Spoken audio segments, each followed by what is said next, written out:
If you're a teacher and you have an iPad, or maybe you're just thinking about getting one, then this video is for you. We're going to go through some great iPad apps, some hidden features and time-saving hacks that will make your teaching easier and more efficient. And by the end, you'll have a bank of actionable tips that will change the way you use your iPad in the classroom. As a teacher and technology coach, I've helped educators integrate iPad into their lessons to save time, stay organized, and create interactive learning experiences. So I'm going to share with you today some of the best tools and tips that I've discovered along the way so you can get the most out of your iPad. So let's get to it. We're going to start with multitasking, and there's loads of different ways that you can use multitasking on iPad to have multiple apps open at the same time and increase productivity. So let's go through a few examples. Here I've got Calendar open alongside my email. So this is a way that I can update my schedule, looking through my emails in the morning and see if there's anything that I need to add to my Google Calendar. So I'm just adding this as an event to my calendar to remind me and keep track of all the things that are happening that day. So now I've got my schedule sorted, I'm going to leave this on the big screen in my classroom so students can see the schedule for today. Now I've also opened this page on my website, primaryedtech.com. I've got a selection of morning activities. Students can scan these QR codes and it will take them to some really engaging activities that they can start straight away as they come to school. So straight away, students enter the classroom, they can see the schedule and they're engaged by an interactive activity. So this is another use case for split screen. And you can see here, we've just completed an assessment. I've got the results in a PDF on the left, and I'm now inputting those scores onto my data tracking spreadsheet on the right. So I'm identifying the standardized scores on the left in the PDF and then inputting them into the spreadsheet. Nice and easy. Here's another example of split screen in action. This time I'm reading a text to my class, and on the left side of the screen, I have some quick questions that I've got ready to ask as I'm reading the text with my class. Now let's see how we can solve maths problems using some virtual manipulatives. Now I'm using a website here called Polypad, and there are lots of different virtual manipulatives that you can choose from here. I've chosen to represent these questions using a bar model. So you can see if I'm dividing a half by 4, then I can compare what 1/2 looks like and then what 1/2 looks like when we divide it into 4 parts. So we can see that one of those parts is 1/8. So this is a useful way for students to visualize a maths problem. And finally, split screen can be really useful when writing reports. On the left side here, I've got notes that I've made throughout the term about my students, and I've got that open as I'm typing my teacher comment for the report. So this is a really useful way of writing reports and makes that process a bit more streamlined. Now, obviously, it's not just teachers that can take advantage of the split screen feature. This is something that students may want to do as well if they are working on their own iPads. So on the left here, this is a word bank that I've sent to students, and they can use this whilst writing their own narrative in Google Docs, for example. So another way for students to use split screen may be to practice handwriting. I'm using a website here called Letter Join, which shows how different letters can be formed using cursive handwriting. And on the right, I've got the Notes app open. So this is a way for students to see on one side of the screen how a particular letter is drawn, and on the right side, they can practice themselves. And here's one more example. If students are drawing using their iPad, they may want to have a tutorial video open on one side whilst they draw on the other side. And this is another great way that multitasking and the screen split feature can be used for students. Let's have a look at Quick Notes next. This is a great feature that allows you to capture ideas really quickly. I just need to enable it first if it's not already by making sure that Quick Note is enabled in the bottom right corner. That means when I swipe up from that corner, then the Quick Notes feature opens and I can quickly capture an idea. Now, one way I might use the Quick Notes feature is to capture some essential questions that I might want to ask during a particular lesson. So this is an example of a math lesson that I taught recently, and I'm going to just note down some essential questions like, what do we already know about this problem? What are the unknowns and how can we represent them? And this is great because I can really quickly capture these questions to have ready for the lesson later. Now, another way I might use the Quick Notes feature in this maths lesson is to do some assessment for learning and capture the students that I know are progressing really well and noting down the names of some of the students that I know are finding this a bit more challenging. Another way to use Quick Notes could be just as simple as creating a quick to-do list on the fly. And you can see here that you can add those tick boxes so that you can check them off as you work through that to-do list. I may also want to create some meeting notes quickly as I'm sitting in a meeting and I want to remember some of the key ideas that were raised. And you can see here that I've created a table using that icon in the bottom left, which I'm going to use to create two sections: what's going well and what are the next steps. And finally, with quick notes, I just want to make sure that these are going to sync across all my devices. So I need to head to Settings, iCloud, go to Notes, and make sure that Sync this iPad is turned on.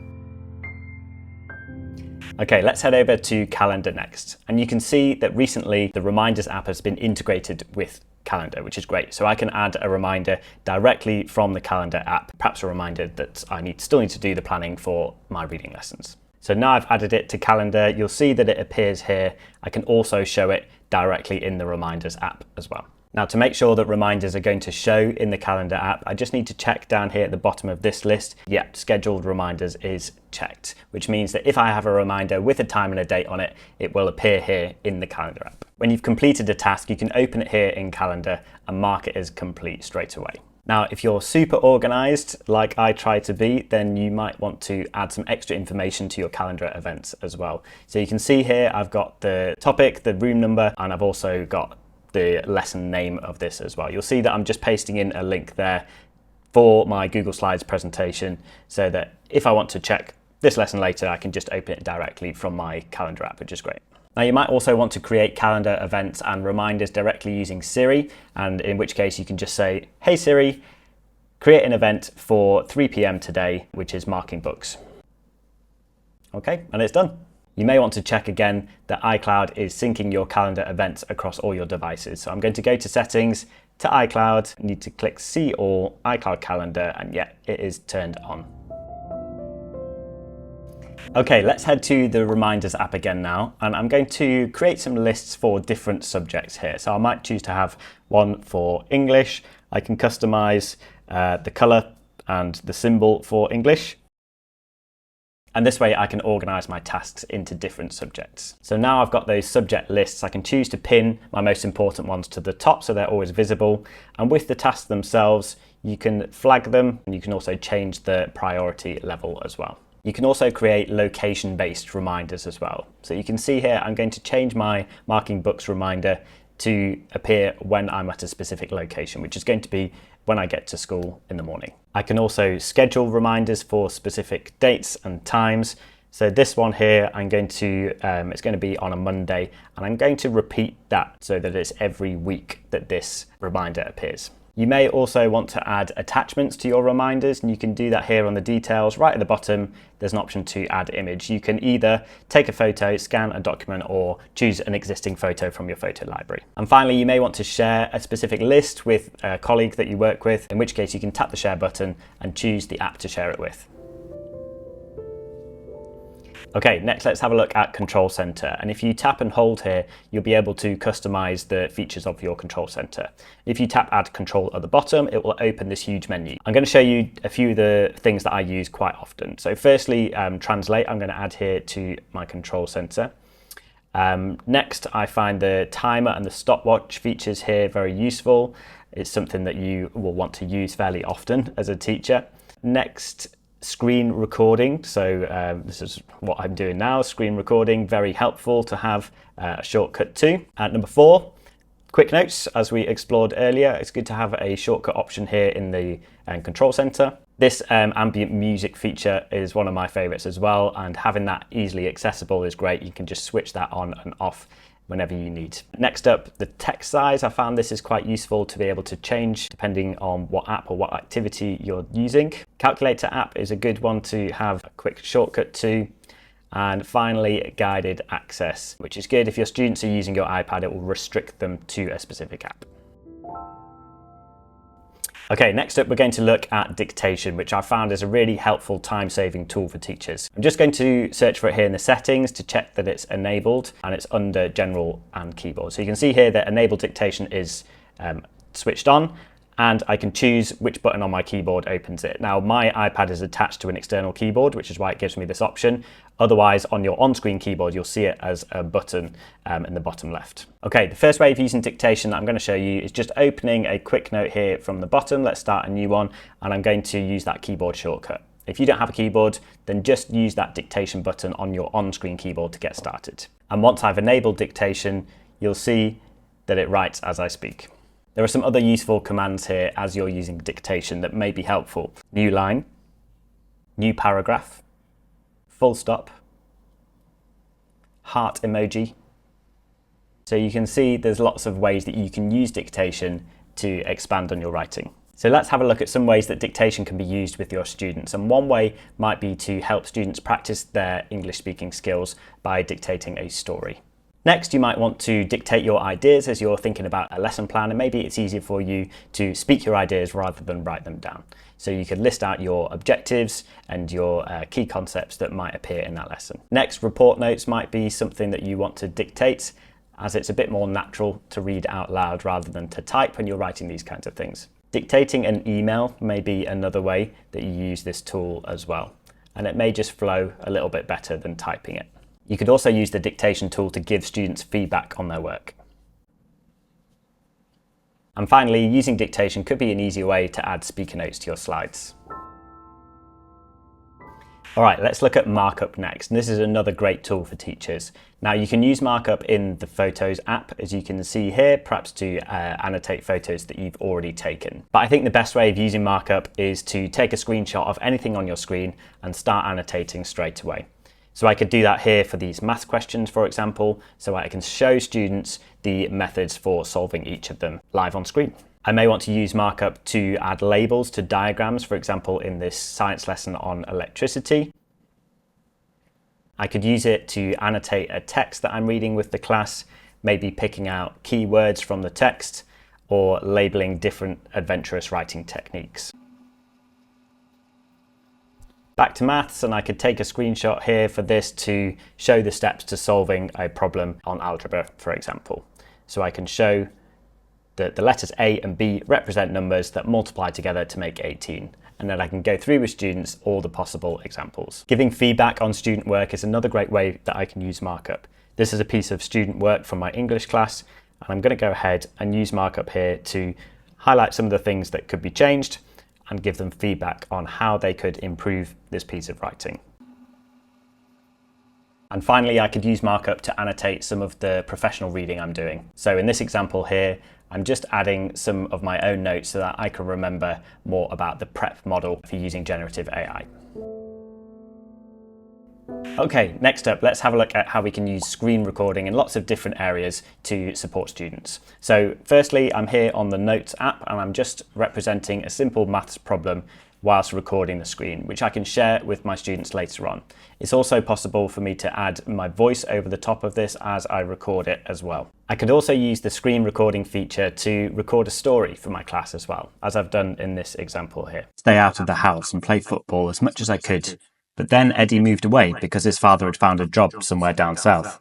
You may also want to create some kind of video tutorial, perhaps for your colleagues, to show them how to use a particular app.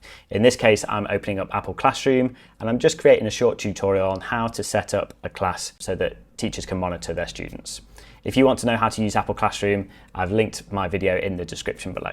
Another great way of using screen recording is to give feedback on a piece of student work. Similar to when we annotated it earlier, this time we're giving verbal feedback. So here's an example of me giving feedback on this piece of work. Well done, Bella. This is a great start. You've got some great vocabulary like unexpected and resembled and commotion. And you may also want to use screen recording to give students instructions on how to set up something on their iPad. So one of the best things you can do to personalize your iPad is visit the accessibility settings here. And there's lots of areas that you can customize and tweak to suit you. And of course, students could also create their own instructional videos using their own iPads and using the screen recording feature. Okay, next we're going to move on to the Freeform app. And this is one of my favorite iPad apps. You can use it for so many different things. We're going to start here by just showing how you can create a simple story map using the Freeform app. So you can see here, there's various things that you can add to the canvas, including text and images and post-it notes and things like this. So I'm just going to start adding some emojis here so I can create a story map for Jack and the Beanstalk. I can just create a regular text box and add emojis through that. Another way to use the Freeform app is to create a concept map about a particular topic. So here for science, I'm going to create a concept map for states of matter, including some of the key vocabulary for this topic, including solid, liquid, and gas, and then I can start to build in some other visual representations to this as well.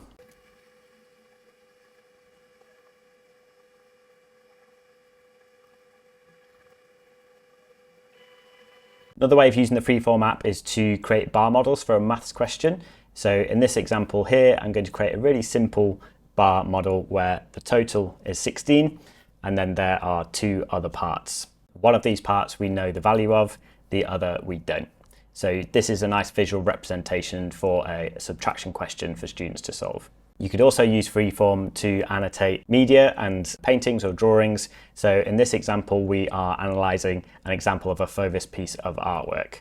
So we could add labels like bright unnatural colours or blended complementary colours. Another thing I've used Freeform for is to translate key vocab from a particular topic. You can directly translate within the app, as you can see here, choose the language, and then once you have chosen, then you can copy that translation and paste it back in, or just replace the text with that translated version. You could also create some fun activities that students can interact with, like a sorting activity that I've got here. And finally, one of my favorite ways to use Freeform is through this website called Sketchfab. Now on here, you can select from a whole range of 3D models, basically anything that you can think of. Now, as you scroll down, you'll see the ones that are available to download. They have the little download icon in the corner, and then you can download a 3D model, which you can then import into Freeform, which is awesome.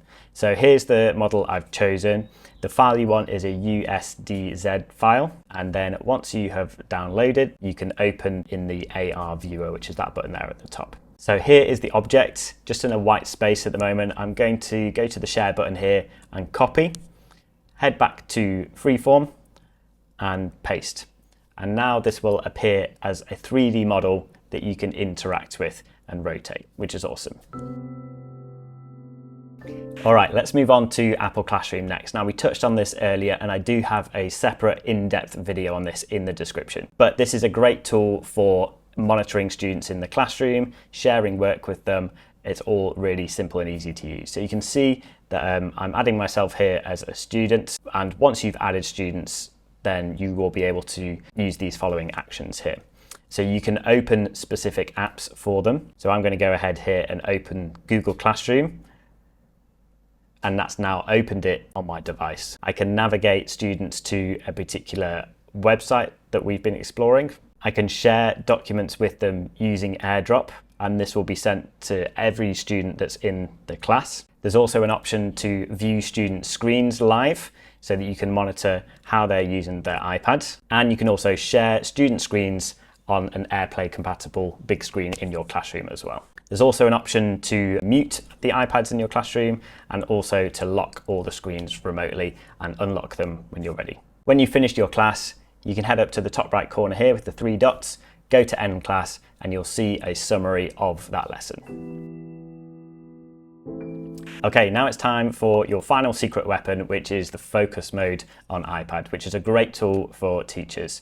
There are various things that you can customize with each focus, including the people that you silence or allow notifications from while you're at work or while you're at home, the apps that are available to access and that you get notifications from. Also, you can customize home screens for different focus modes. So you can choose a lock screen, choose a home screen that appears, and you can set a schedule. So you can enable different focus modes based on a time or a location when you arrive or leave somewhere. And you can add filters so that you can filter particular calendars for different focus modes, and also turn on things like silent mode. So thanks for joining me today on this exploration of iPad tools for teachers. I hope that there is something that you've got out of this that you can take away and practice and use in your classroom. You can explore my channel, The Primary EdTech Project, for more videos on using iPads in the classroom, including using Apple Classroom, using iPads for drawing, using Google Sheets on the iPad, and customizing accessibility features. If you've got any great tips and tricks for using iPads in the classroom,